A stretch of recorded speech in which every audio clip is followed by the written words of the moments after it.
Hello സുഹൃത്തുക്കളെ, നമസ്കാരം. ഇന്ന് ഉച്ചക്കുണ്ടായ ഒരു സംഭവം പറയാൻ വേണ്ടി വന്നതാണേ.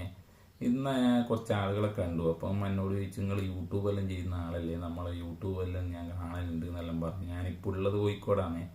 അപ്പം ഞാൻ അതേ നല്ല പറഞ്ഞു. അപ്പോൾ കൂടിയുള്ളവർ പറഞ്ഞു, ഇയാൾ യൂട്യൂബ് ചെയ്യലുണ്ടോ, എന്നാൽ ഏതാ ചാനൽ എന്നെല്ലാം ചോദിച്ച്. അപ്പം ഞാനിങ്ങനെ പറഞ്ഞു, സായി മീഡിയ എന്ന് പറഞ്ഞ ചാനലാണ് അങ്ങനെയെല്ലാം പറഞ്ഞ് എൻ്റെ വീഡിയോ എല്ലാം അവരെടുത്ത് നോക്കി. അപ്പം പറഞ്ഞു, എന്നാൽ നമ്മൾ സബ്സ്ക്രൈബ് ഇതുവരെ ചെയ്തിട്ടില്ലപ്പാ, എന്നാൽ നമ്മളിപ്പോൾ സബ്സ്ക്രൈബ് ചെയ്യാന്നെല്ലാം പറഞ്ഞിട്ട് ഒരു അഞ്ചാളുണ്ട്.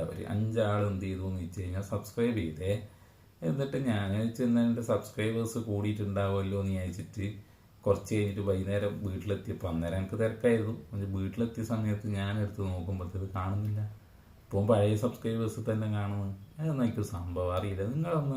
അതൊന്ന് പരീക്ഷിച്ച് നോക്കാൻ. ഇന്നൊരു അഞ്ചാളെ സബ്സ്ക്രൈബ് ചെയ്തേ, നമുക്കൊന്ന് നോക്കാമല്ലോ ഇത് കൂടുന്നുണ്ടോ ഇല്ലയോ എന്ന്. അമ്മോപ്പ ഇനി ഇപ്പോൾ യൂട്യൂബ് പുതിയ എന്തെങ്കിലും നിയമം കൊണ്ടുവന്നിട്ടുണ്ടോ അമ്മോപ്പ, പുതിയ ആൾക്കാർ ഇനി സബ്സ്ക്രൈബേഴ്സ് ആയിട്ട് എടുക്കൂല എന്നല്ലോ. ഒന്ന് നോക്കാനാണ്. നിങ്ങളൊന്ന് സബ്സ്ക്രൈബ് ചെയ്തേട്ടോ, നോക്കട്ടെ ഇത് കൂടുന്നുണ്ടോ ഇല്ലയോ എന്ന്. എന്നല്ല അറിയാൻ പറ്റുമല്ലോ, നമുക്കൊന്നും അറിയുന്നല്ല ഇതെന്താ നമ്മളത് ചെയ്തിട്ടും എന്താ കൂടാത്തതെന്നുള്ളത്. ഇനി യൂട്യൂബിൻ്റെ എന്തെങ്കിലും പറ്റിപ്പാണോന്ന് അറിയണമല്ല. അങ്ങനെ അവന്മാരെ വിട്ടുകൊടുക്കാൻ പറ്റൂലല്ലോ. നിങ്ങളൊന്ന് ചെയ്ത് നോക്കിയാൽ നോക്കാൻ ഇത് സംഭവം റെഡി ആവുന്നുണ്ടോ ഇല്ലയോ. ഓക്കെ, എന്നാൽ നല്ലൊരു വീഡിയോ ആയിട്ട് ഞാൻ വീണ്ടും വരാം. അപ്പോൾ ഗുഡ് നൈറ്റ്.